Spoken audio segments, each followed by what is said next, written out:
Happy morning student. How are you all? I hope you all are fine. आज हम पढ़ेंगे Gunjan Hindi पाठमाला. Open your textbook.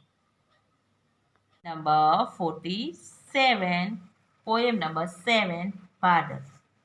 काले काले पानी वाले आसमान में बादल आए, कैसे बादल आकर छाए. जो कवि है वो पूछ रहे हैं कि ये बादल कैसे आकर छाए. वो काले काले हैं और उसमें पानी भी भरा है, वो आसमान में कैसे छाए हैं, ऐसे पूछ रहा है. तो ये बारिश का मौसम है, इसलिए ये बादल छाए हुए हैं और काले भी है और उसमें पानी भी भरा है. कवि के मन में प्रश्न उठता है कि ये बादल आसमान में कैसे छाए हैं. हवा पकड़कर लाठी सरसर, छाए जैसे काले कंबल, लगते कितने सुंदर बादल. हवा पकड़कर लाठी सरसर, छाए जैसे काले कंबल. ऐसा लग रहा है कि ये बादल को हवा पकड़कर लाती है और आवाज आती है सरसर. और बादल कैसे लगते हैं, जैसे आसमान में काली कंबल छाई हुई. इतने सुंदर लग रहे हैं. जैसे हम कंबल ओढ़ते हैं वैसे ही ऐसा लग रहा है कि पूरे आसमान ने काले रंग की कंबल ओढ़ रखी हो. इतना सुंदर आसमान का नज़ारा दिखता है. बच्चों, हम पेज को टर्न करेंगे.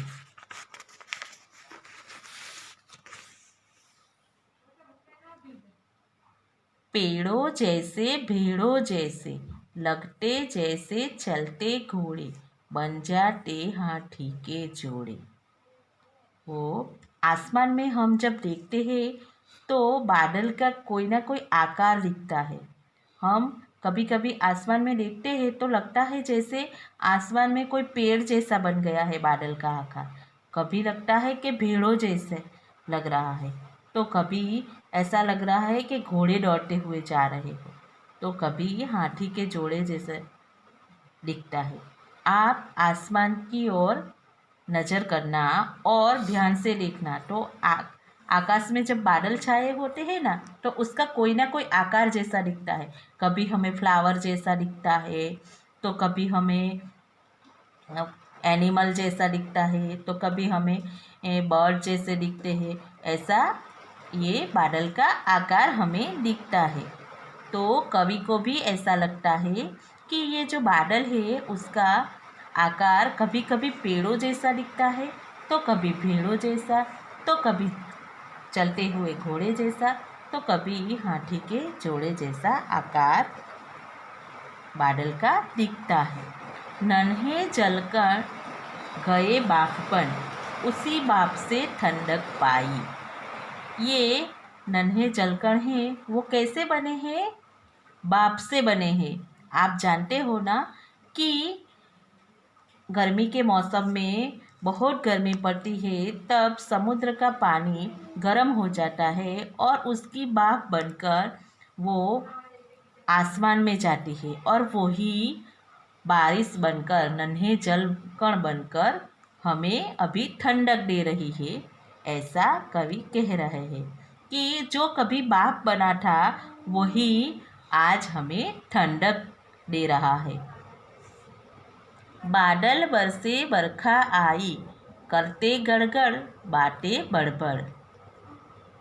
जब बरखा यानी कि बारिश का मौसम आता है, तब बादल बरसते हैं और आवाज़ भी आती है. गड़गड़ गड़गड़ जैसी आवाज़ आती है ना. जब बहुत बारिश होती है तो बादल एक दूसरे से टकराते हैं और आवाज़ आती है गड़गड़. ऐसा लगता है जैसे बातें कर रहा है, बट बातें कर रहा है. बादलों के बीच में बातें हो रही है, ऐसा लग रहा है. बिजली बादल को चमकाए, अंधियारे में राह दिखाए. बिजली जब चमकती है तो ऐसा लग रहा है कि अंधियारे में बादल को राह दिखा रही है. बिजली बादल को चमकाए, अंधियारे में राह दिखाए. बादल को अंधेरे में राह दिखाती है। कौन? बिजली, क्योंकि वो चमकती है तो अंधेरे में बादल को राह यानी रास्ता दिखाती है। मोर मगन मन छनन छनन छन, झूम झूम कर नाच दिखाए, बादल खुश हो गाना गाए। बारिश के मौसम में मोर बहुत खुश होता है और वो मस्त होकर, मगन मस्त होकर छनन छनन छन झूम झूम कर नाच दिखाए।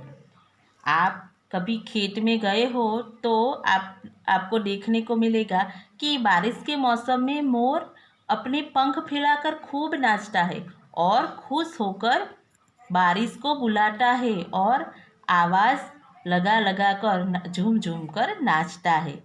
बादल खुश हो गाना गाए, जैसे बादल एक टकराते हैं तो कवि को ऐसा लग रहा है कि बादल खुश होकर गाना गा रहा है। बच्चों, इस पोएम में हमें सीखने को मिलता है कि बादल कैसे बनते हैं और बारिश कैसे आती है।